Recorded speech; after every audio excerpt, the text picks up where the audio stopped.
Before wild cards తనకి ఎలా ఉందంటే డివైడ్ చేసి రూల్ చేస్తున్నట్టుగా ఉంది.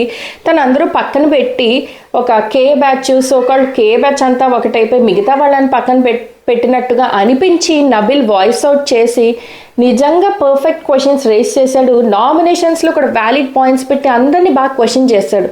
తర్వాత వైల్డ్ కార్డ్స్ వచ్చిన తర్వాత వీళ్ళందరూ అబ్బాయిని కలిపేసుకోవడం అంటే ఏమనుకున్నాడు అని అంటే అప్పటిదాకా కాదన్న మనుషులు కలిపేసుకుంటే ఎలా ఉంటుంది, అమ్మో వీళ్ళందరూ నా వాళ్ళే అన్నట్టు ఒక సైకలాజికల్గా వెళ్ళిపోయి వాళ్ళ వెనకుండి గేమ్ ఆడుతున్నాడా, ఎక్కడ వాయిస్ అవుట్ చేయడు. తన దాకా వస్తే తప్పితే గేమ్లో ఎక్కడా కనిపించలే. ఆఫ్టర్ వైల్డ్ కార్డ్స్ నాకైతే మాత్రం వాళ్ళ సపోర్ట్ వచ్చేసింది కదా, నాకంటూ వీళ్ళు ఉన్నారు కదా.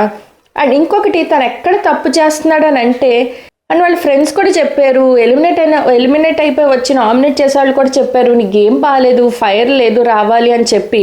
సో అదైతే కనిపించలేదు గేమ్లో ఎక్కడా కూడా తను ఇంపాక్ట్ కానీ ఇన్ఫ్లుయెన్స్ కానీ క్రియేట్ చేయలేకపోతున్నాడు నబీల్. అండ్ నిన్న టాస్క్లో కూడా పదాలు వదిలేస్తున్నాడు. నాకైతే ఎలా అనిపించింది అంటే చాలా ప్రౌడ్నెస్ కనిపించింది నబీల్లో.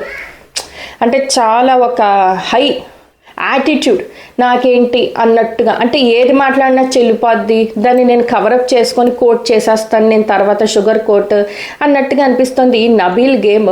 నాకైతే గ్రాఫ్ చాలా తగ్గిపోయింది. అండ్ నామినేషన్స్ అప్పుడు కూడా కొన్ని వీడియోస్ చూసాను, నామినేషన్స్ ముందు ఏదో ఫేషియల్ ఎక్స్ప్రెషన్స్ పెట్టి ఇలా మాట్లాడాలా అలా మాట్లాడాలని యాక్ట్ చేస్తున్నట్టు తను మాటలు వదిలేస్తున్నాడు కానీ మాటల్ని తీసుకోలేకపోతున్నాడు. దానికి పర్ఫెక్ట్ ఎగ్జాంపుల్ ఏంటంటే నామినేషన్స్లో గౌతమ్ని అక్కడికి నించో అని అన్నాడు కదా, మరి అతను అమర్యాదగా మాట్లాడాడు. అదే రోహిణి ఎల్లో అంటే ఎందుకు తీసుకోలేకపోయాడు? మీకెవరికి డౌట్ రాలేదా? అంటే తను అంటాడు పడడు. నెక్స్ట్ రెండోది, అవినాష్ని గేమ్లో ఎవరైనా హెల్ప్ చేసేసారా అనేసాడు గబక్కన. అది నువ్వు మంచిగా అడిగినా చెడ్డగానే అసలు అడగకూడదు. అక్కడ పృథ్వీ ఉన్నాడు, పృథ్వీ క్వశ్చన్ చేశాడా, లేక అక్కడ సంచాలకుని అనుమానిస్తున్నట్ట నువ్వు? ఇది మరీ టూ మచ్. అదే పొజిషన్లో ఇంకెవరైనా ఉంటే ఇంకా కొంచెం వేరేలా ఉంది. అవినాష్ గారు కాబట్టి కొంచెం బ్యాలెన్స్డ్గా వెళ్ళిపోయారు, ఏం వాయిస్ అవుట్ చేయకుండా. కాకపోతే బాధ అయితే ఉంది ఆయనకు కూడా. ఎందుకు ఉండదండి, అంతా కష్టపడి గేమ్ ఆడిన తర్వాత నీకు ఎవరో హెల్ప్ చేశారంటే అసలు చిన్న మాటలో పోలే కష్టమంతా. అదే ఇప్పుడు రోల్ రివర్స్ అయితే అక్కడే నబీల్ ఉండి ఇటుపక్క అవినాష్ ఉండుంటే దాన్ని ఇంకొకలాగా చేసి ఆ అబ్బాయి మీద గ్రడ్జ్ పెట్టుకొని నామినేషన్స్ దాకా తీసుకొచ్చి ఆ మాటని వేరేలా ఉంటుంది. నబీల్ ఎలా చేస్తున్నాడంటే గేమ్ని రిలాక్స్ అయిపోయాడు. గేమ్లో ముందుకెళ్ళాలి అని ఆడట్లా, నేనుంటే చాలు టాప్ 5 దాకా వస్తే చాలు అన్నట్టుగా ఉంది. నిజంగా చెప్పాలంటే ఇప్పుడు వైల్డ్ కార్డ్స్ ఎంట్రీ తర్వాత ఆయన కంటే బాగా ఆడేవాళ్ళు ఇంకా ఉన్నారు హౌస్లో. వాళ్ళు టాప్ 5కి రావాలని నా మెయిన్ ఎయిమా నేను గట్టిగా నమ్ముతున్నాను.